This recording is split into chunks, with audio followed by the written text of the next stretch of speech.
Ito na nga guys, papunta na kami ng dagat, tumaan kami sa palaisdaan. Ito nga palang palaisdaan na to sa kapitbahay nila Abel. Ito nga pala guys, dati yan, mga wala pang bakod yan, ngayon mayroon na. Nung last year na pag-uwi namin, wala pa siyang mga bakod ngayon mayroon na.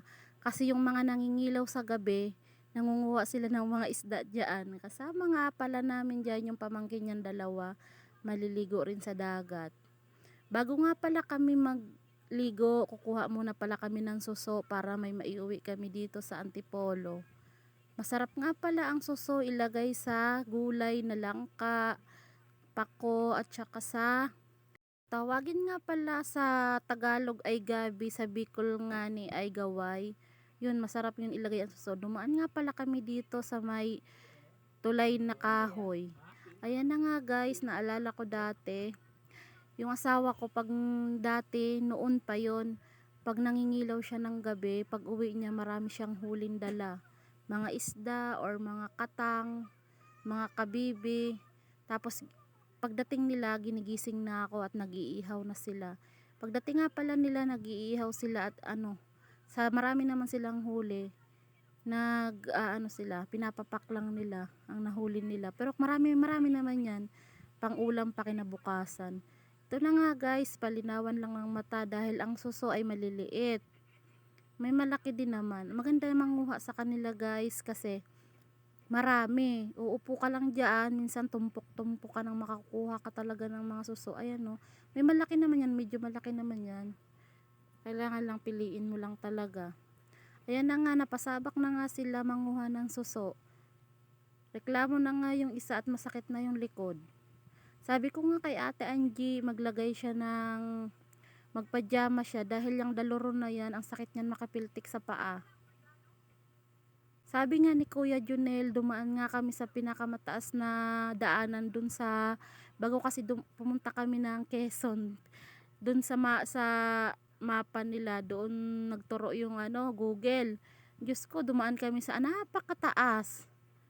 Reklamo baga si kuya at sabi naman pagdating naman dito sa may dagat, sige ito naman, nanuso naman. Ito na nga guys, ganun talaga. Sabi ko nga, nandun lang din naman, syempre, enjoy na. Bago nga pala kami niyan maligo, manunuso muna kami. Ang dami na, si Norly din naman, marunong naman din maghanap niyan no. Kasi ang dami talaga. Isang hilira pa lang kami niyan, bukod pa yung mga sa ganun, lumalawag kasi yan yun, maganda rin dyan pag manghibasan ka, kasi ang pag nanghibasan ka dyan, ang makukuha mo mga taktakin, maraming mga taktakin dyan makukuha, kaya di ka pag nasa probinsya ka hindi ka magugutom punta ka lang sa dagat, punta ka sa bundok, pag uwi mo may dala ka ng mga gulayin, may dala ka ng, pag sa dagat ka naman may uwi kang isda, mga suso, mga katang. Ang masarap din yung katang. Ang tawag sa kanila katang. Ito na nga guys, nag-ihaw na nga kami ng bisugo dyan. Kasi maliligo na kami. Yan pala ang tanghalian namin dyan. At nagbaon kami ng pansit bato at saka may kanin. Tsaka nagbili na lang pala kami ng isda dyan sa, may dumating kasi na maglalaot. Inabangan nila Abel yung maglalaot. Tas nagbili kami ng isda. Ito na nga guys, so ang sarap maligo no. Tag-init kasi ngayon, ang sarap magbabad sa tubig. Ayan na nga guys, sakto naman na taib dyan. Kaya hanggang dyan lang muna kami sa mga mababaw-babaw. Sila doon, naliligo sila sa dulo.